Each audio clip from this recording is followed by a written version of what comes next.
Hello everyone! Welcome to Rimarbin Cooking Lifestyle. Ito naman po ang inyong kusinera magluluto sa inyo ng masarap na ulam. Ito ang ating chicken, inihanda natin. Ating tusok-tusukin. Ayan, hiniwa natin siya sa gitna para maging parang butterfly na nahugasan na at nalinisan.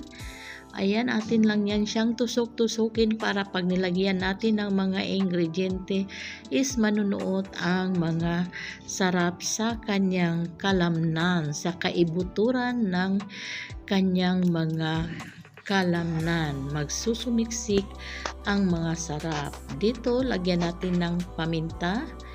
Atin yan siyang masamasahin. Maraming paminta is masarap. Then, sa kabila, ganun din ang ating gagawin. Same process. Then, maglagay tayo ng asin.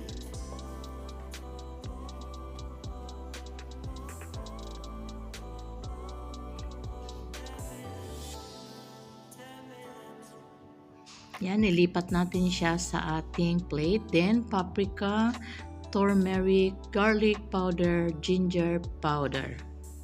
Ayan, ilagay lang natin.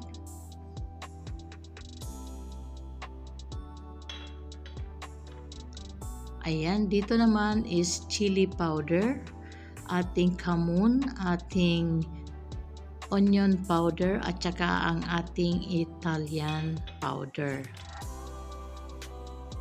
Dito ang ating ginger.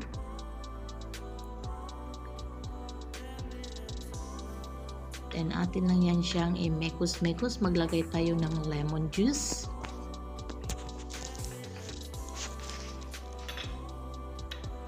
Tapos atin lang yan siyang masamasahin hanggang lahat ng kalamnan ng ating manok is malagyan.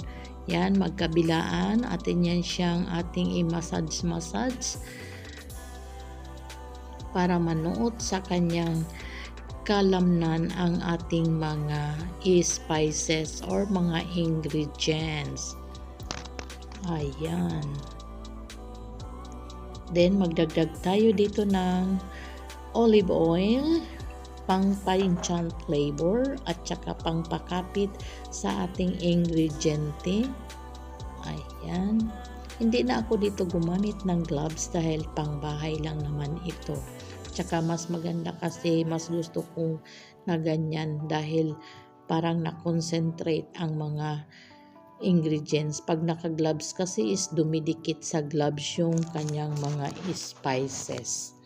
Ayan, pagtapos na nating namasahe, atin lang yan siyang i-marinate ng mga 30 minutes or pwede nyong gawin ito within overnight para mas lalong manunuot ang ating ingredients sa laman ng ating manok. Ayan, masamasahin lang natin. Sa hindi pa nakasubscribe sa ating channel, just click the subscribe button and notification bell para ma-notify kayo sa ating mga newly uploaded recipe. Ayan, ito i-set aside muna natin ng 30 minutes. Then, after 30 minutes, dito sa ating pan, ating i-prepare ang ating ibang ingredients. Ilagay natin ang ating onion.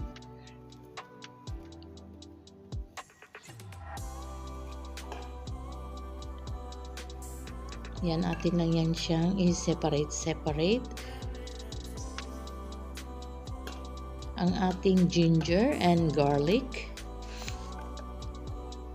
Yan, natin yung ganyan para parang maglasang onion and garlic. Then, ang ating lemon. Nag-slice ako ng lemon. Yung zest niyan is kinayod ko kanina at nilagay doon sa ating manok. Ayan, pagkatapos atin ilalagay on top dito ang ating chicken na ating minarinate. Ayan. Sexy ang ating manok. And lagay natin yung mga natirang spices at lagyan natin ng kunting tubig yung palangganang ginamitan natin at ibuhos natin dyan sa ating manok kasi sayang naman yung lasa niyan.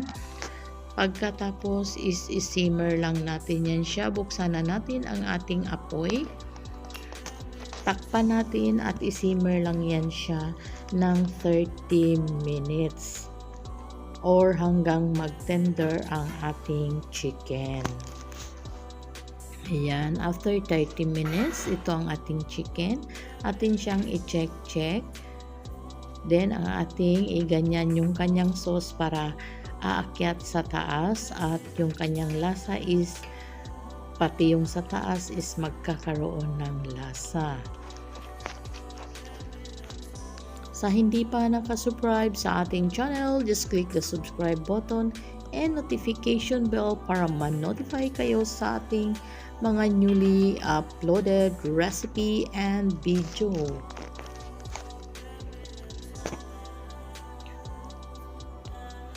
Ayan, ganyan lang ang paggawa yan. Simple lang. Atin lang yan siyang isimmer ulit ng ilang minutes. Pag natansya nating luto na ang ating manok, ayan, pag ganito na siya, pwede na natin siyang ilipat sa ating oven. Ang ating oven is na preheat na rin. Ayan, para ma-grill lang natin yung kanyang taas. Hanggang mag-brown lang. Ang oven is naka 20 minutes sa number 2, up and down po ang ating apoy. Ayan, after 20 minutes, ito na ang ating grilled chicken. Ayan, katakam-takam. Lalagyan natin siya ng french fries or piniritong patatas. Tapos may kamatis dyan. At saka lemon din. Pipigaan natin ng lemon habang kakain tayo. Ayan, magtikim-tikim na tayo. Ayan, ang init pa. Hindi natin mahawakan dahil mainit ang ating manok. Gagamit na lang tayo ng knife or kutsilyo. Umuusok-usok pa ang ating manok. O tingnan nyo, lutong-luto. Masarap talaga ito. Ayan, papapakin na naman ito ng ating mga kabayan or mga kasama. Kasabay ng ating french fries. Ayan, dito kakain na kami. O yan, kanya-kanya na yung kuha ng manok. Ayan,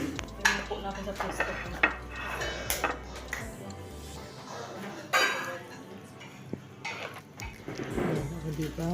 Yummy ang ating grilled lemon chicken. Nag-uunahan pa silang kumuha ng paa dahil lahat kami gusto yung paa. Dalawang paa lang ang manok kaya hati-hatiin na lang.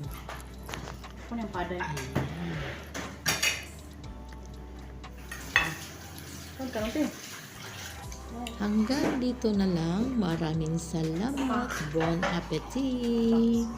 Sana'y nagustuhan nyo ang ating chicken lemon grilled chicken.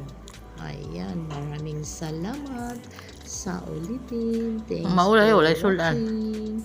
Bye-bye. God bless and be safe.